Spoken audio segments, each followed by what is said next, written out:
नमस्कार आज नया खबर गुड़िक सहित आउ एक नया भिडियो आपण समस्त को स्वागत। राज्य रे दक्षिण रे प्रबल वर्षिब आसंता 13 तारिख बेड़ू उत्तर पश्चिम एवं यार पार्श्ववर्ती पश्चिम केंद्रीय बंगोपसागर रे एक लघुचाप सृष्टि होगा संभावना रही। एने भुवनेश्वर पाणीपाग विज्ञान केन्द्र पक्षर सूचना जारी कर संभाव्य लघुचाप प्रभाव में 12 तारिख तथा आज 3 दिन धरी दक्षिण ओडिशार विभिन्न अंचल में अति प्रबल वर्षा संभावना रही।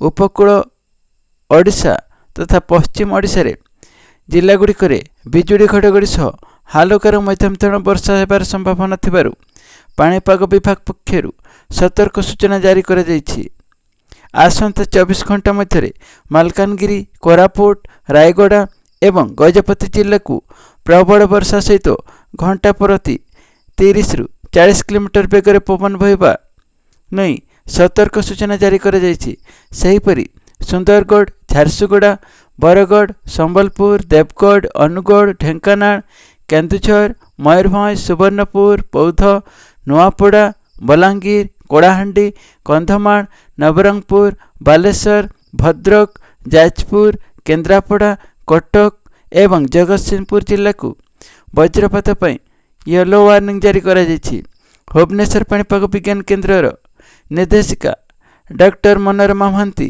कहते संभाव्य लघुचाप दक्षिण ओडिशार कोरापुट मालकानगिरी रायगड़ा गजपति कंधमाल एवं नवरंगपुर जिले में प्रबल अति प्रबल वर्षा हेब।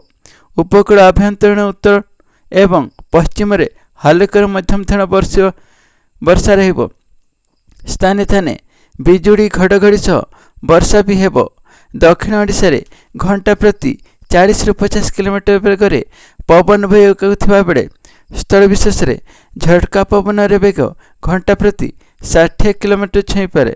समुद्र अशांत रहिब तेणु मत्स्यजीवी समुद्र न जावाक पाणीपाग विभाग पक्षर निर्देश दी। परवर्ती खबर राज्य रे आउ 4 जिले हेब भेषज महाविद्यालय एणिकी कोरापुट आसबे आंध्र रोगी SLN मेडिकल कॉलेज 650 शଯ୍ୟା विशिष्ट कोठा लोकार्पित कले मुख्यमंत्री। एणिकी आंध्र प्रदेश रोगी को ओडिशा को चिकित्सा पाई आसबाकू पड़िबो। तथा विकसित ओडिशा विकास सहित दुर्नीतिमुक्त शासन राज्य सरकार कर्तव्य। सरकार आसिबा परे राज्य में शिक्षा और स्वास्थ्य सेवा क्षेत्र में गुणात्मक मान वृद्धि को प्राथमिकता देइछंती सरकार। राज्य में वर्तमान 12टी सरकारी मेडिकल कॉलेज अच्छी। खूब शीघ्र आउ 4टी जिला तथा ढेंकानाल जगतसिंहपुर भद्रक और नवरंगपुर रे मेडिकल कॉलेज स्थापन हेबो बोली कोरापुट शहीद लक्ष्मण नायक भेषज महाविद्यालय चिकित्सालय 650 शଯ୍ୟା विशिष्ट नूतन गृह को उद्घाटन करने अवसर में मंतव्य रखिंट मुख्यमंत्री मोहन चरण माझी। स्थानीय डीएवी महाविद्यालय प्रांगण में आयोजित एक सभा जगदे मुख्यमंत्री मोहन चरण माझी कोरापुट जिला को एक विकसित जिला भाव परिणत करने समस्त सहयोग कामना करथिले। जिला स्वास्थ्य सेवा कोरापुट शहीद लक्ष्मण नायक भेषज महाविद्यालय और चिकित्सालय एक माइल खुंट हेब। अभिभुक्त कोरापुट जिला समेत छत्तीसगढ़ और आंध्र प्रदेश रोगी यही चिकित्सालय उपर निर्भर करुथिबारु कर्कट रोग चिकित्सा गैस प्लांट स्थापन सह समस्त अत्याधुनिक यंत्रपाति स्थापन खाली डाक्तर पद एवं अन्य कर्मचारी पद तुरंत पूरण करा बोली मंतव्य कहिसंती। परवर्ती खबर भुवनेश्वर रे हेब विश्वस्तरीय स्टेडियम एणिकी ओडिशारू श्रेष्ठ क्रीड़ाविद सृष्टि करने पाई राज्य सरकार बहुविध पदक्षेप ग्रहण करिसेंती। एही क्रम रे भुवनेश्वर रे आउ एक विश्वस्तरीय स्टेडियम निर्माण करा बोली मुख्यमंत्री मोहन चरण माझी कहिसेंती।